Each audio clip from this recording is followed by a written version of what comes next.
Our guest today is Dr. Winfred Ni Okan Hamon. It's about Ghana-China relations. And our ambassador, His Excellency, is here to tell us more about the relations between Ghana and China. What does this year has to do offer in terms of effort to deepen Ghana-China relations? Thank you very much, and thank you for having me on your program. And greetings to our cherished viewers and listeners. I think Ghana and China has relations that date way back to the early 60s. In fact, Ghana is the second country in terms of how long they've established diplomatic relations with China. Second in Africa to have done that. This relationship has deepened of late through trade and economic cooperation. But I think the last 4 years or so, with the coming in of COVID, both countries have had challenges and have been there to support each other. China came in at the early stages to support with protective clothing and some medication and a few other things. Ghana standing with China in the early wake when there was a lot of criticism to the Chinese government. Ghana was there to support China, so both countries supporting each other in one way or the other. But the effects of COVID affected the trade and the economic relations to some extent. Many traders, many entrepreneurs who depend on China for manufactured goods and who have been going to China or inviting Chinese into the country to trade and to do businesses were all affected because there were policies that was aimed at protecting the Chinese in their country and any other person living there. So there were restrictions about travel, restrictions about coming into the country, that you have to undergo quarantine, you have to, it was difficult even to get a flight to go in, and the costs of flights became very exorbitant. But at the end of the day, China have come to the point where they've lifted all bans, all restrictions on travel. This is great news for the year 2023 because now businessmen, visitors, whoever, are free to come into China and vice versa, Chinese into Ghana, to deepen the trade relations, to open new opportunities for investments, and for us to move our cooperation to another level. So in that case, there's no hindrance between China and Ghana? They've been there for each other for a very, very long time. Ghana was even involved in getting China to get into the United Nations Security Council way back in 1971, when our former president, Kufuor, was also the Deputy Minister for Foreign Affairs at the time, and was one of the people, the Africans, who mooted and moved that China get accepted and became a member of the United Nations Security Council till today. Okay. So, Ambassador, just tell us, you have been in China for a while. What can Ghana learn from the Chinese system, especially Chinese governmental institutions, and how structures operate over there?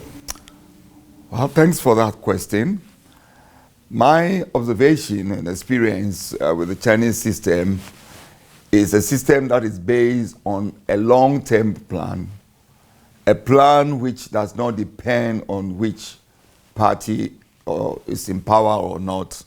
It's a national plan, a strategy that whoever will be there should follow that plan to ensure that plan is implemented to the benefit of all.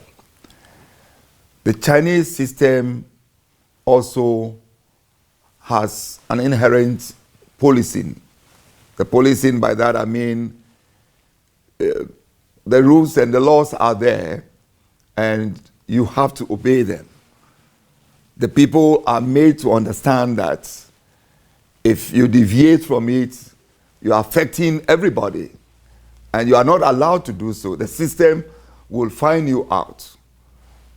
The Chinese system has this digital economy which Ghana is trying to implement, but to a large extent is a system that will find you out if you are violating the rules. Which means you can't hide. You cannot hide in the system that has been established. And I think it's something that it's worth emulating, where the laws may be there, the rules may be there, but individuals take the rules and the laws into their hands. They do what they want. They don't even pay attention to anything, and the individuals are quick to point fingers at government, but the government is the people and the executives and all. We all form part of what is necessary to ensure sanity in the system. This is what the Chinese system, I personally think, offers. And we need to look at, again, on the executive government side, putting in place mechanisms that will find you out, and not just physically where the police is there or not, but digitally and otherwise, the system will find you out and there will be no hiding for anybody. All right. For that matter, they have a national policy which you cannot run away from. Exactly. And then also their prosecution also is accurate. Exactly. The Chinese system is structured in a way that, as I said earlier on, is following a long-term plan. It's having, in fact, an ambitious plan that the leader of the government of the day bring everybody along and ensure that you do not deviate from it, otherwise you are not spared. The laws will deal with you. What useful development lessons can Ghana draw from China, as China is now the world development model?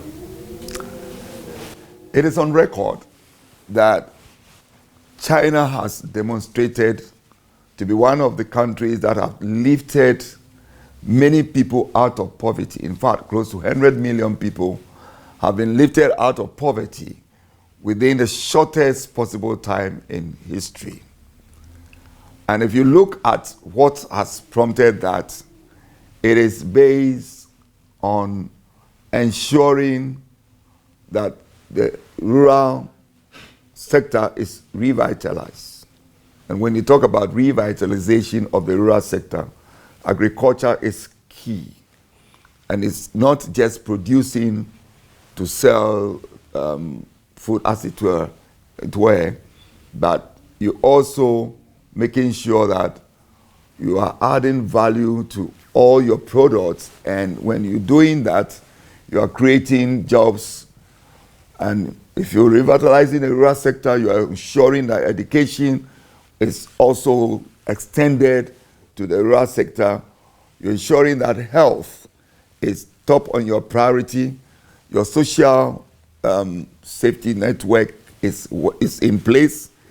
And when you put all these together, then you would see that a lot of people would have jobs, or the system provides for those who may not be privileged to get decent jobs. They will still have benefited from what the government is doing. In all of these, and we are talking about putting in place the right infrastructure, making sure also that manufacturing is top. Because it's through manufacturing, it is through the infrastructure work that you can create more jobs for the youth, that you can bring people along, you can build the capacities of your people to come along with those programs. And this is what China has done. I went to China, I think the first time, 2013, when I used to work for the United Nations Food and Agriculture Organization. The difference I saw, or I see now between 2013 and today, 2023, 10 years, is unbelievable. You're even looking at the environmental issues. How in those days in Beijing, you have like smoke everywhere. It's all just because of pollution. Today you see trees, if you come in spring, summer and autumn, everywhere is green. You go to big cities, it's green. You go to the rural setting, it's green. And the cities, the villages are all clean, really clean environments. And this in itself, it's also helping them to fight climate change. So you have a system that is approaching the global issues on all fronts. And that is what makes China, for me, special. We wish one day we will all witness what you are telling us. What actually preventing us not to impact or maybe do same here? Well, that is a multi-million question. It is multifaceted. Apart from what government have to do, the average Ghanaian, the Ghanaian, like I'm saying, in China, you can't run away from the rules and regulations. You all understand that. The system is working. Yes, you also understand that for us to progress depends on every one of us. Of course, the enabling environment has to be provided by the governments. And so government put that in place, but if we don't serve as people policing and ensuring that the right things are done, correcting each other, and following the system as it put in place, then whatever government even would do will amount to nothing. And at the end of the day, it is our own resources that are being wasted and taking us backwards. What is the state of the welfare of Ghanaians living over there? First, let me start by the Ghanaian students studying in China. I start with them because I've been to a few of the schools and I've visited their dormitories and I've gone to see their settings. Many presidents of universities and whatnot have invited me to come and see for myself. Before COVID, I'm told we have over 4,000 Ghanaian students in China. A lot of them came home and couldn't go back, but I believe that a number of them who are yet to finish can go back now. But I can tell you for a fact that the Ghanaian and foreign students are better taken care of than Chinese students. I went to one university in Shandong province, a town called Yantai, where there's a medical school. And I met with the Ghanaian community, and I was taken by the school authorities to all the international hostels, the dormitories, where you have 2 international students, Ghanaian students in one room. The same room you have 8 Chinese students. Wow. They have better facilities in their rooms compared to the Chinese. So really, I was amazed and asked the question, but why do we get the mentality that our people are not fairly treated here? No. So this is about Ghanaian students. For the average Ghanaian that is there working or living in China, as I told you, the Chinese system will find you out. They have policy, you come to study, you finish, you go back to your country. If you don't go and you don't have the permit, you cannot work. Most Ghanaians find themselves doing teaching illegally, and so you become a wanted person. they definitely will get you, arrest you. If they don't, if the Chinese authorities, the security authorities doesn't say anything to you, doesn't mean that they don't know.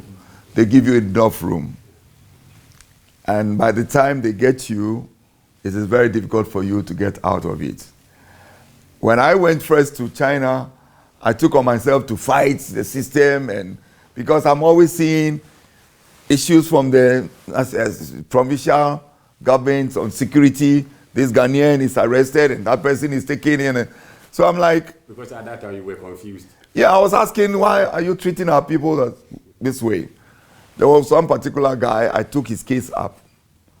And when I asked my consular officer and my officer in charge of diaspora affairs to follow up, the Chinese came back to us and said, this man, the first time he came to China in 2015, this is the picture we took of him without he knowing.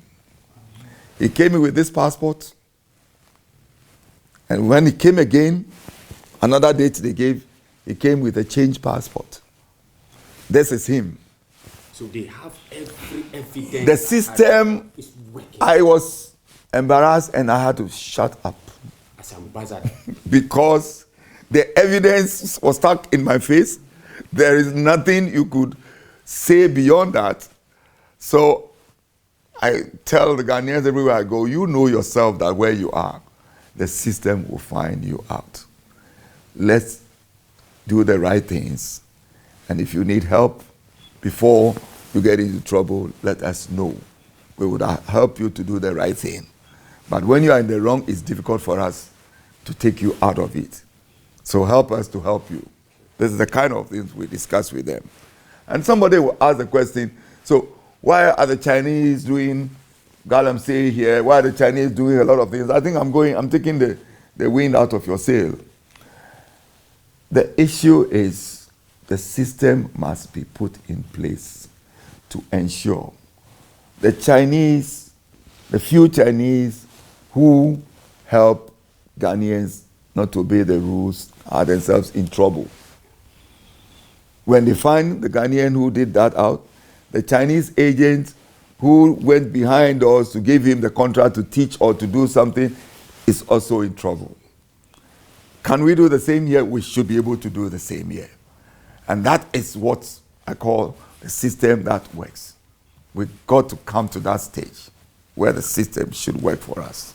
We should put in place and do the policing ourselves and ensure that the right things are done.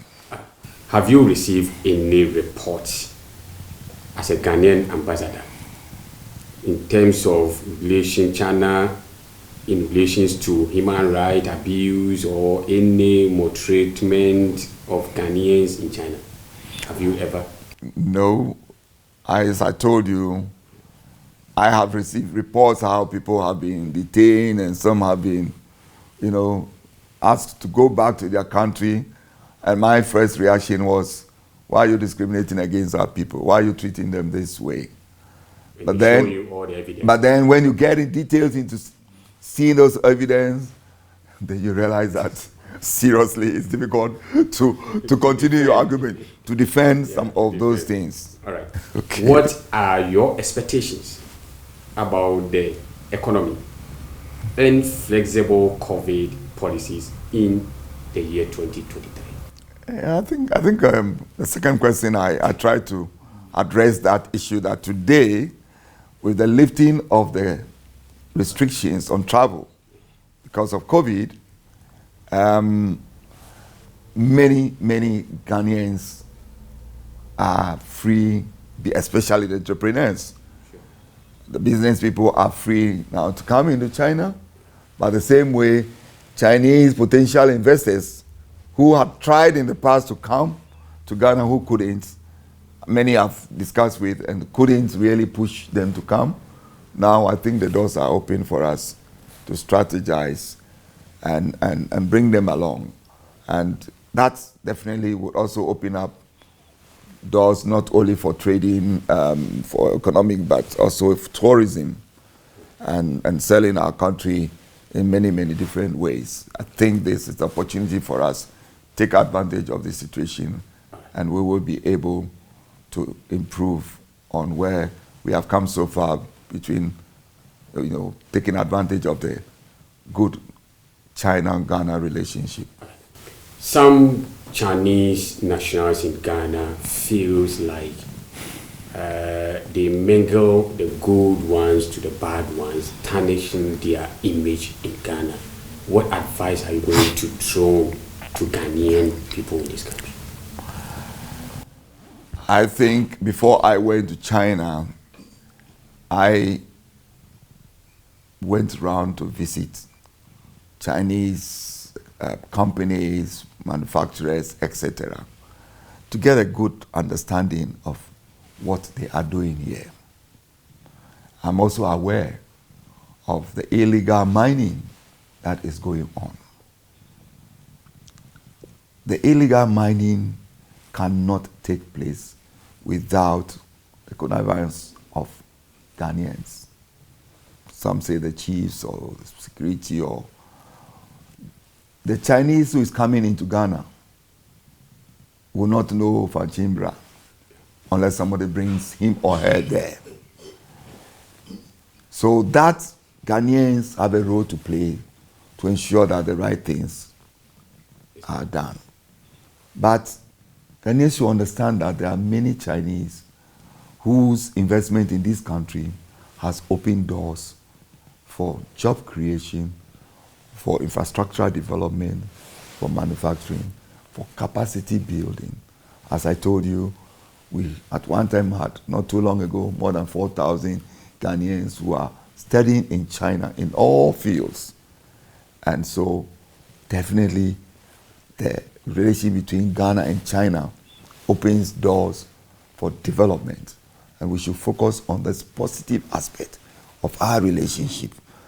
Ghanaians to be encouraged to see how best they can take advantage of the positives in this relationship. And I believe that things will be different for us. It's not all Chinese are into mining. No, absolutely not. And even Chinese who are in mining, there are some who are doing the right thing. But a number of them, together with Ghanaians, supported by Ghanaians, facilitated by Ghanaians, are into illegal mining, what we will call galamsey.